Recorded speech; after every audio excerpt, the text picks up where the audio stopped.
The easiest move is from the content of thinkingness to the witness of thinkingness. It doesn't take any great genius. How do you know what you're thinking? Somebody complains that their thinking is driving them crazy, and I say, well, how do you know that? Well, because I experience it. Well, so then you're not the thoughts, you're the experiencer of the thoughts, or you wouldn't be complaining. The thoughts are not complaining. The thoughts are not saying, help, help, help. No, it's the experiencer of the thoughts. So you see, I am the experiencer of the thoughts.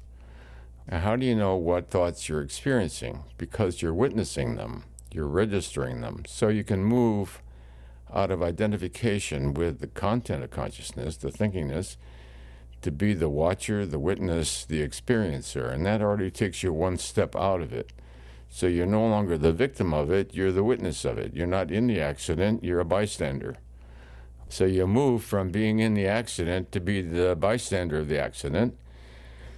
You're the witness of the tragedy. You're the witness of the thinkingness. You're the witness of the self-blame. So with a little meditation, a little contemplation, it's easy to realize that which you really are is the experiencer witness. You're the experiencer witness. You're not what is being witnessed. You're not the picture on the wall, obviously. And you can't be the memory because what you're thinking about was yesterday and today is today. So unless you could also be in yesterday and today at the same time, obviously that which you are is the witness of the thoughts. What we complain about is the experience. So then we move to the feelings. So we are not our thoughts. We're not the mind. The next move is to move out of the feelings. We talked before about feelings, how feelings are a way of feeding on oneself. The ego feeds on indignation, it feeds on self-pity. So you watch the mind and you see that I'm not the content of the thoughts. Well, what about the feelings that goes with them? You look at the feelings and you'll see that these feelings are feeding off themselves. If you're strictly honest with yourself, you realize that you're getting a lot out of being the victim. You're getting a lot out of being the wronged one. You're getting a lot out of being the misunderstood one. Now, you have to be willing to surrender the payoff. You have to be willing to surrender the juice you get out of being the victim, the wronged one, the misunderstood one, the neglected one, the abused one. And when you let go of what you're getting out of victimhood and pain and suffering and righteousness and all these payoffs. So the way to escape from the feelingness is the payoff that one gets out of them. Am I willing to surrender the payoff I'm getting out of this? And is my love and devotion to God greater than my self-victimization? So you begin to see that you're not the victim of anything out there, that all victimization is a self-victimization. Even if you are in the viewpoint of the world, let's say, the victim of an accident. Well, the pain and suffering you get out of the accident is sort of a byproduct of the ego. Let's say you lose a finger in an accident. Well, one can immerse oneself in anger, rage, indignation, self-pity, or one can just totally surrender it to God and say, I don't know what it means or why it happened. And it may be some time before you get the realization of the karmic setup for that to happen. But as you see it, once you get what it is, then it's an all right. It's an okayness. So suffering, a great deal of suffering comes is really the consequence of spiritual ignorance. As we said, all the great avatars have said that the basic problem with being human is really profound ignorance.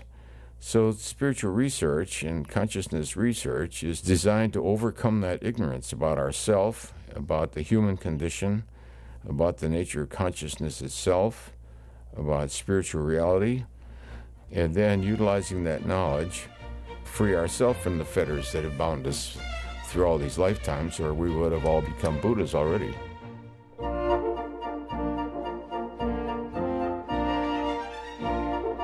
So a lot of people say, I don't have time to meditate.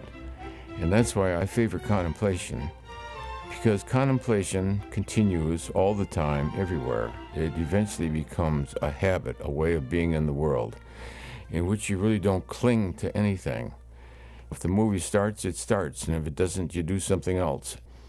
So this not being at the effect of the world, not being at the effect of the mind, if you become more and more merged and identified with the field in which all the phenomena are occurring, then you become more and more independent of the content of life. You can sit in the field and meditate, or you can sit in a movie and ignore the movie and meditate. Somebody can have the TV on and you completely ignore it. So one's inner state then is independent, and it's a matter of choice. You can either watch the movie or not watch the movie. One can either become involved in it or detach from it. But that's volitional, and the average person, that's not volitional. They have to change the channel because they're at the effect of the channel. So to transcend the identification with the content of consciousness is the fastest way to a state in which you let everything go as it arises. So this takes us back to intentionality. The intention, then, of devotion to God means the willingness to surrender willfulness to God. So at all times, we're always surrendering willfulness. As we said, the juice we get out of the ego is coming out of the willfulness to juice the ego. When you let go of that willfulness to pull all the juice you can out of it, then it stops. When you don't get any satisfaction out of it, we surrender the will. So the fastest way to God, of course, and the one, let's say Ramana Maharshi and spiritual teachers such as that, said you can either follow a lifetime of spiritual techniques and meditation and things like that, or you can surrender to God at great depth. So to surrender to God at great depth can take a split second. But to arrive at that split second can take lifetimes of agony and suffering. However, spiritual information then shortens the period of time that it takes to get there. To wait for that moment to arrive spontaneously may take, as the Buddha said, eons of time. With spiritual preparation, then, to have heard certain spiritual truth shortens that time dramatically. Now at least one is aware of what the problem is. The persistence in willfulness, then, is what precludes enlightenment.